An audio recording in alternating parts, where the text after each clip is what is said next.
Hello, everyone. Welcome, teachers, parents, librarians. I am Chris Evans. I'm a teacher at Orange Coast College, and I am thrilled to invite everyone to join the second annual STEAM Race to Space Reading Challenge, which begins today. In conjunction with the Orange County Department of Education, the For Space Company, and the Orange County Children's Book Festival, the race begins now. Just for reading some amazing books, you can win cool prizes, passes to the San Diego Zoo or the Safari Park, Amazon Lego gift cards, a Chromebook, even story time, and a prize package with one of our authors we're going to meet today. Most importantly, you'll learn how science, technology, engineering, and the arts and mathematics can lead to a rewarding career, help us figure out important problems that we face, and solve those problems. So join us on the race to space. After today's event, your teachers can show you how to visit the website and register for this amazing adventure.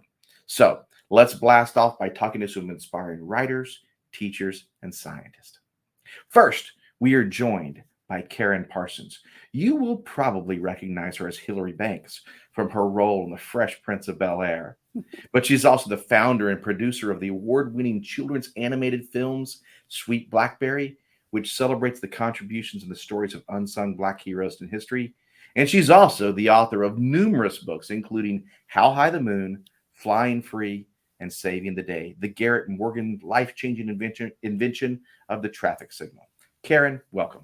Thank you very much. It's really good to be here, and I'm really excited to be here at STEAM Race to Space. I am excited to talk to you as well, too. It's such a great book. You have done so much work on television, on film, but I'm curious. Let's take a step back even further. How did you become a reader first? Oh, a reader first. I started reading really early. I was an only child. And so my mom said that I was reading when I was really, really little, and got me into school a little earlier than she would have, just because she said you just wanted to read. So we did it. But what ended up contributing to my love of it even more, I mean, I was curious and I was doing it from a very young age. But what I think it probably got really solidified when my mother became a librarian. When I was probably in the third grade, she became a librarian, or started working the library system, and then would become a librarian.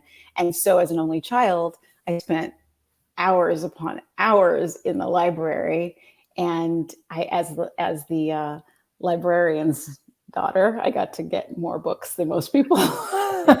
So I'd take big stacks home, and but I got to really explore all ends of the place, all sorts of interests, and I had plenty of time on my hands to just dig in and get lost in these other worlds, and which I think contributed so much to me into later on becoming an actor, because it was storytelling and characters again, and now a writer. That is like being given a magic ticket. All the books you want from a library. Oh, wow, that's Yeah, incredible.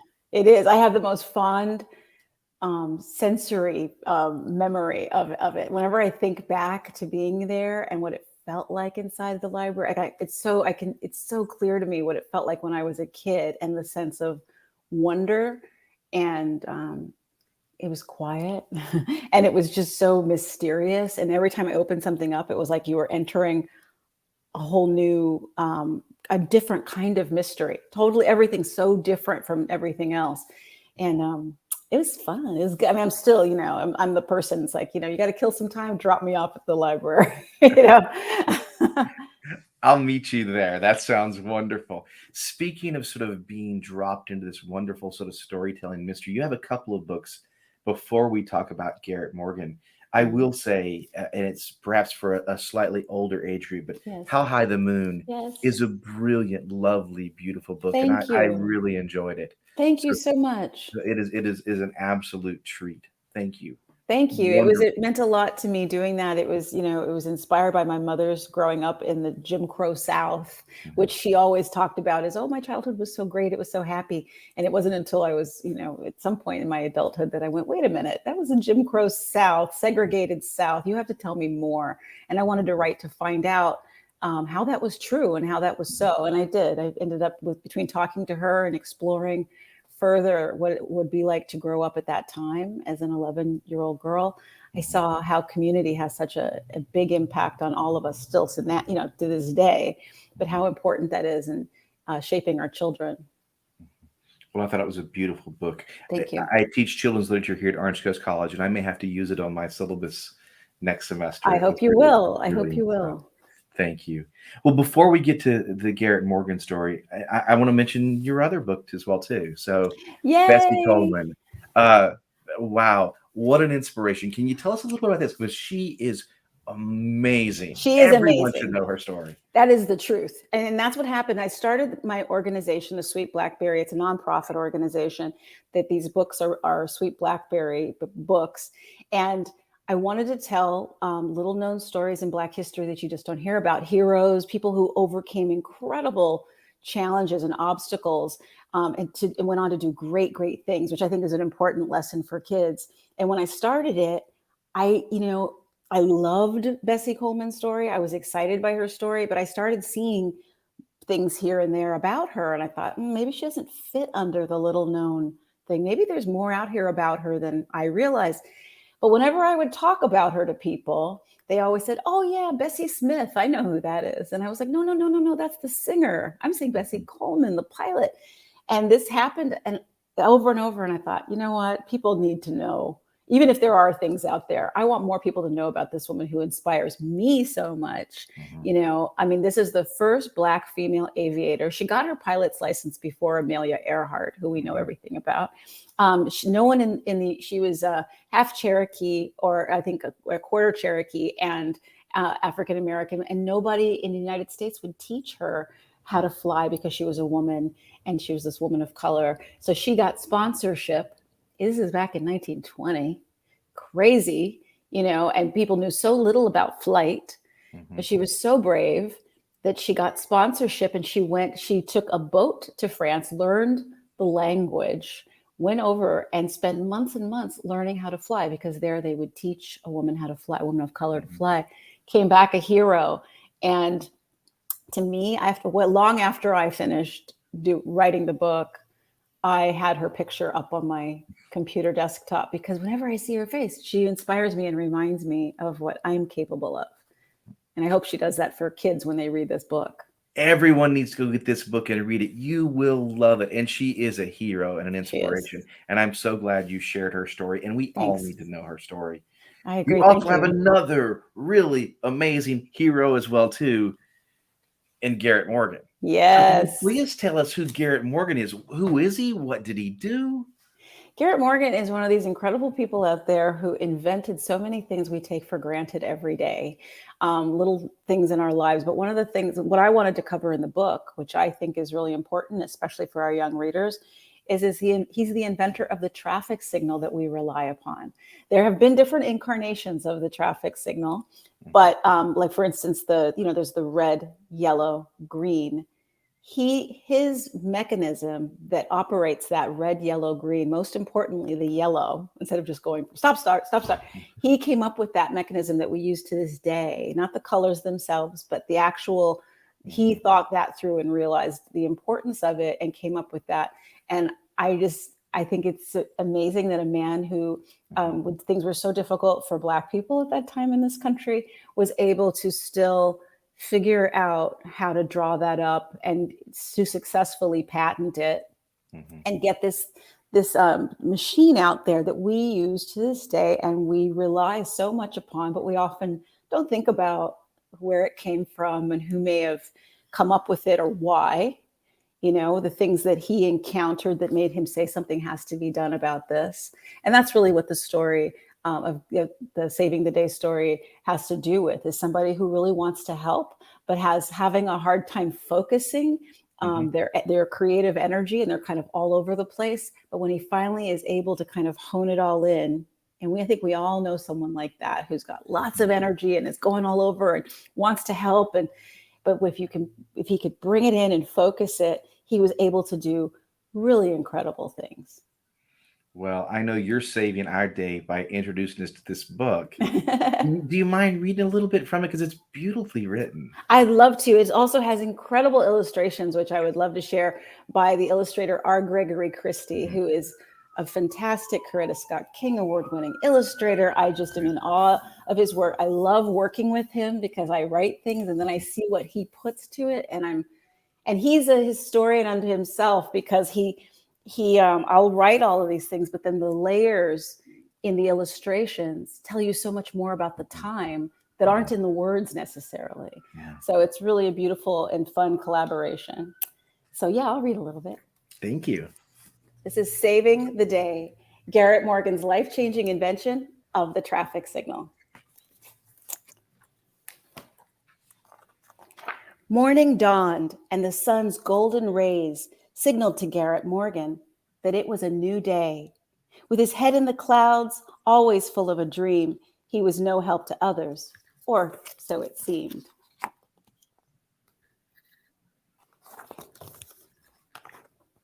His brothers and sisters worked the house and the field, but Garrett's talents had yet to be revealed.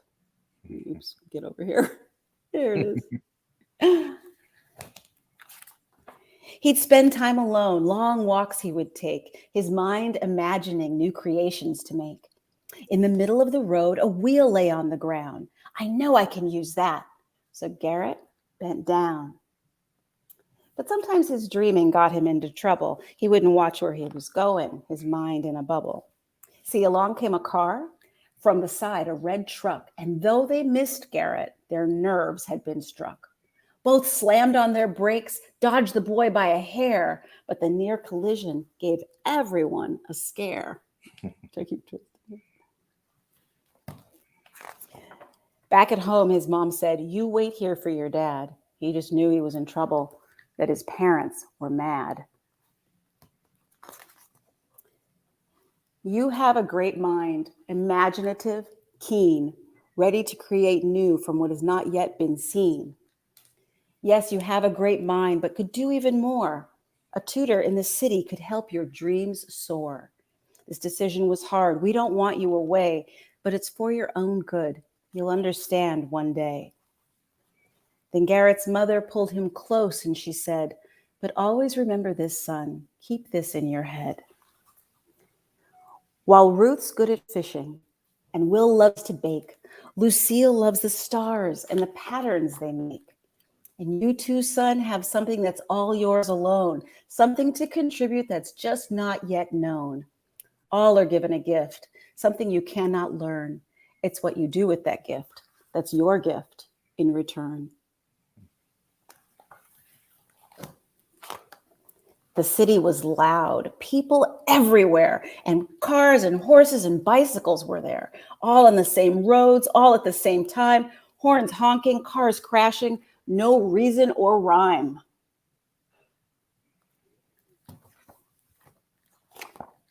Garrett studied hard, and when his lessons were done, he found a job doing something he found fun, fixing sewing machines with their rotors and springs and gears and buttons made him think of many things. His mind churned and churned with new ideas to invent. Some drew attention, some helped pay the rent.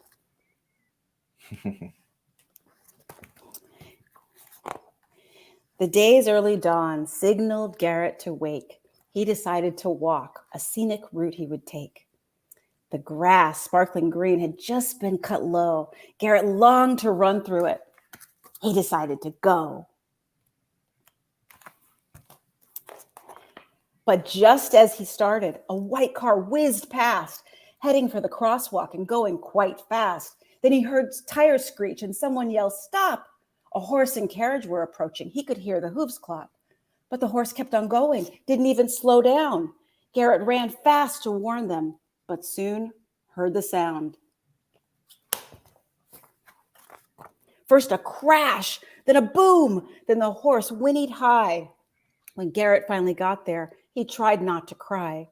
Though everyone was okay and the horse would be all right, he'd seen too many wrecks. It was a terrible sight.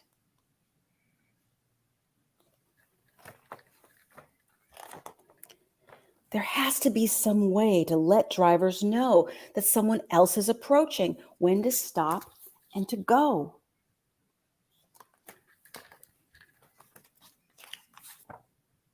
But as Garrett wandered home, ideas in his head flowing, he forgot to pay attention to just where he was going. He stepped off the curb. The bike signaled, no doubt. He saw a bright light, and then he went out.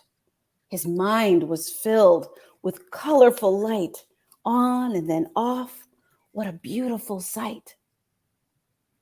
The green of the grass, illuminated by sun, shone bright and invited Garrett to run. Golden light through the window eased in the morning. A new day was beginning. It was a subtle warning. The red glow of the coals, far too hot to touch, told Garrett to stop. One more move was too much. His mind was racing, ideas twisted and nodded. Then he suddenly jumped up and exclaimed, "I've got it!" A traffic signal. That's what he'd create, so all could travel safely. Yes, it'd be great. The red, yellow, and green would come along later, but it was Garrett's foundation that made us all safer. Garrett had a gift. Yes, that is a fact. But what meant the most was that he gave back.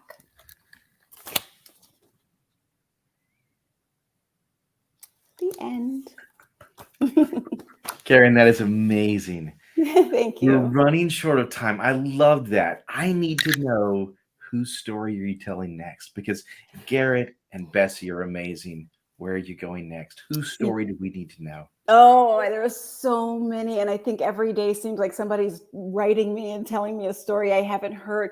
I have a couple contenders right now. I don't want to say which ones they are, but they are, needless to say, they are remarkable people. And I can hardly wait to get moving on one of these stories in the next week, actually, to start getting it moving. I mean, I've been researching both of them, but one of them I'm going to start writing next week. Well, that is a wonderful mystery, and I can't wait to find out which story you tell next, because they're wonderfully important. So Thank you. They really are, and I'm glad you appreciate them, and thank you for the opportunity to share them today. Karyn, thank you so very, very much. Next up, we're joined by P.J. Tierney. She is the author of numerous books, including the Jamie Rain Trio, The Lost Soul, The Hidden Dragon, The Last Spirit Warrior. But she is here to talk about one of her newest books, Hamish the Hedgehog, The Kitchen Critter. PJ, welcome. Hey, how are you? Thank you for having me. Oh, it's wonderful to have you here. I loved your book. This was so much fun, so beautiful. Great. Thank you. So very quickly, what made you think about centering a story around a hedgehog? Yeah. Actually, my editor said to me, "Why Hamish?" It's a little challenging to say, and I can give you the pronunciation. It's Hamish. I said, well, it is the name of my real hedgehog. So I have a hedgehog, an African pygmy hedgehog named Hamish, and he's adorable. And hedgehogs are nocturnal. So for those who are unaware, that means that when we are awake, they are sleeping. So he is sleeping, and he's lovely. Hedgehogs, I feel, are really underrated. And a lot of people know Sonic. Sonic is nothing like a real hedgehog. So it came from, my background is cookbooks and recipes, and I love getting kids involved, but I have found that children's cookbooks intimidate me. I'll look at a photo of the finished recipe and it's beautifully styled and photographed. And then even with my experience, I cook it, it's not going to resemble that. So of course, children are not engaged. So then I just came up with the idea of writing a storybook cookbook. And it's one of the first out there. So the story of Hamish can stand on its own. It's his adventures with his woodland friends. And then there are recipes dispersed throughout the book. That's the storybook cookbook. So as the child grows and their parents can assist, they can get in the kitchen and cook what Hamish is eating and what Hamish is cooking with Grandma Nolan in the second book. Ashwa Varha is a fabulous illustrator. And I was so lucky to get paired up with her because it's just a joy. It's a wonderful collaboration. And she's very whimsical, like myself. I have a sense of humor that I was thankful she picked up on. We have hidden cats throughout the book. So I invite everyone not only to read the book and cook the recipes, but to find hopefully a cat or two within the pages. I also have a cat named Buddy, and my Hamish is good friends with Buddy. And I know that's hard to believe, but if you go to Hamish has an Instagram, Hamish underscore the hedgehog, you will see photos of Hamish and Buddy together. You will not see the real Hamish cooking in the kitchen. That is not something that is possible. So there definitely is a beautiful imagination with these books. But the real Hamish loves to eat. Mhm. So you will see a lot of photos of the real Hamish eating. And the vet has told me he needs to go on a diet. Ah. So you will notice that some of the newer shots of foods are actually fake food because he can't control himself. You put a real donut in front of him, he just dives in. Well, I was hoping we could meet Hamish today, but I understand that he's sleeping. He's not happy if you get him up before the afternoon. But there is a video of me out there that you can find for the OC festival where I had Hamish. Yeah. Well, he's such a wonderful character, but I love the recipes you have. And again, this is a STEAM race to space. Cooking is a form of science, right? It's a form of math. 100%. And I would actually say baking is the ultimate science because unlike just following a normal recipe, baking, if you are off by some of the ingredients like the baking powder, you're not going to get the results that you're hoping for. So there's a little bit more leeway with a recipe that is not a baking recipe, meaning most likely a dessert or a cake, where you really have to be precise. Mhm. It's a chemistry set you can eat. Yeah, And- it's the and- best kind. It truly is. Also, hand-eye coordination. Mhm. Everything about following a recipe is so important. And here's the best part of it. If you have a picky eater, if they make it, they're more likely to eat it. So getting kids in the kitchen and cooking, it's so wonderful for families. It's fun activity, and it's just delicious. Well, even for picky eaters, you had some great recipes in there. Which one was your favorite when you were writing this book?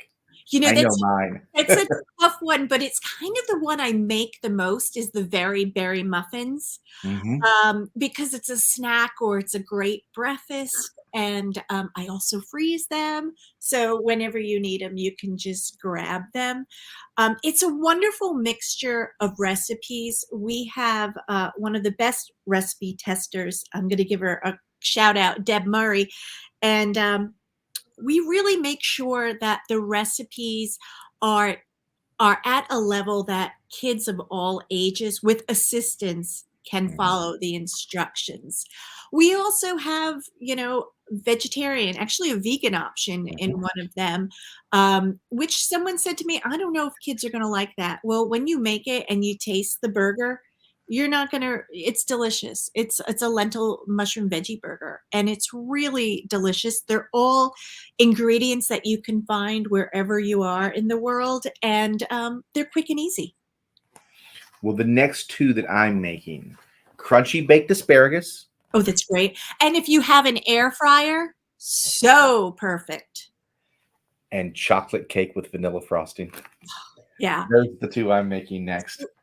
Hopefully, there's more than just you and your wife, because when you do make the chocolate cake, it will be around, and it's very hard to refrain from going back for more. I have a teenage son. We'll have no Oh, problems taking care of that. PJ, I would love to hear a little of your book. Okay, I'd love to. So it's kind of interesting. There are 2 now in the Hamish the Hedgehog series, and there's more on the way. And I was like, well, what am I going to read? Because they stand alone, as each book stands alone from the recipes. But the first book in the series, which is The Kitchen Critter, it really introduces readers to Hamish and his friends in the forest. So I thought I would read a little bit of an introduction from that and then segue just into a couple of pages from the second book in the series, if you don't mind, which is Cooking Classes. So let me read and get a drink. So, Hamish the Hedgehog. Hamish the Hedgehog taught himself to make baskets using twigs he found around his forest home. He's very talented, Hamish. One morning, while picking berries, Hamish smelled something sweet, and he couldn't resist following this delicious smell to a house at the edge of the woods. Oh, going the wrong way. Hamish walked towards the house and stood on a tree stump. Through the window, he saw a kitchen table set for breakfast.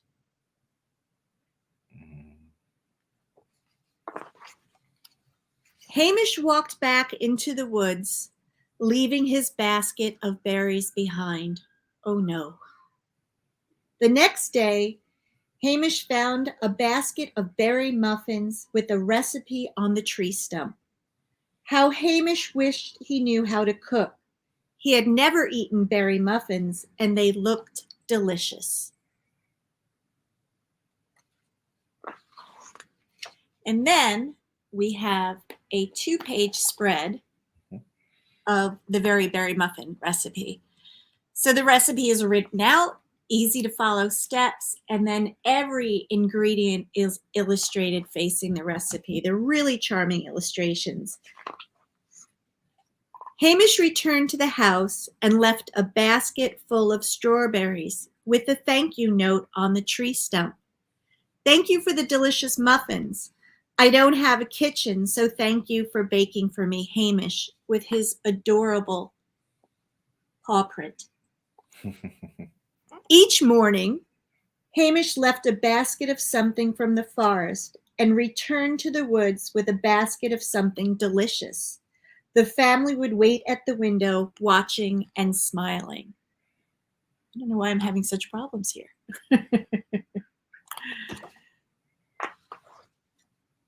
And then there's a recipe for strawberry cupcakes, which are also delicious. I have to say, all of the recipes. And then we give options because we do try to reduce the sugar in the recipes. So we'll say something like, for sweeter cupcakes, add 1 tablespoon of strawberry jam. And I think that's important to parents to know that the recipes have really gone through a check. Everyone loved the cupcakes. So Hamish would bring back all of the treats to his friends. And his friends are just so charming. Mm-hmm. And then the second book is Hamish Cooking Classes, because Hamish gets invited by Grandma Nolan to come and learn how to cook. And this book really is an introduction to cooking for kids, and it opens up with safety tips for the kids, including wear closed-toe shoes to protect your toes from slips, spills, or drop pots. Don't wear long, loose sleeves that can hang over the stove while cooking. Wear an apron to protect your clothes from spills. Always use pot holders when handling pots and pans. Tie up your hair so it doesn't fall into the food you are preparing. And then it gets to, now let's make lunch. Always read the entire recipe and gather all the ingredients before you begin. Hamish was having problems reaching the cabinets for the ingredients and stirring the big bowl. Grandma Nolan invited Hamish to bring a friend to the next class, someone taller to assist him. The poor little guy, he can't reach the cabinets. And he's even standing on a teacup and he's just too small. And then one of the delicious ones, the recipes in this book, is the macaroni and cheese. Well, PJ, I know I am starving now. That sounds so amazing. Thank you. Thank you. We have run short of time. That is fantastic. Everyone needs to go grab the exploits of Hamish in the kitchen. It's wonderful Thank storytelling. you for having me. And my publisher is really excited that a book and a kid's apron is one of the rewards for the challenges. So they're really sweet, has Hamish on it, and it fits all sizes because it's adjustable and machine washable. So please get out there and read any book and get in the kitchen if you can and learn to cook, because it's a great family activity and delicious. I wish I could win that. Thank you. I'll send you one. They have an adult one too. I'll get you one. I promise. Well, I do want to bring back Karyn, and I also want to invite in Pat Burns. She is the co-founder and director of the Orange County Children's Book Festival. Pat, welcome. Hi, thank you so much, Chris. And my goodness, Karyn and PJ, what great books you've written. And just love how animated you were with the reading and enjoying and sharing your great stories. Thank you so much. But my quick message, super quick, is to blast off a sweet message to all the students to just jump into this reading challenge. You've got 3 weeks to finish it. And because we got tremendous out of this world prizes. So it'll be really great. And we're just happy that you're joining us. So I'm going to throw it back to Chris and keep reading, everybody. Thank you so very, very much. So everyone, blast off, read as many great books. Pick up these books because they are amazing, and take part of this reading challenge and love reading, because it is an amazing, magical world that just opens up all new types of possibilities. So thank you. Karyn, PJ, thank you. Thank you so much. Bye-bye. Have a great day. Bye.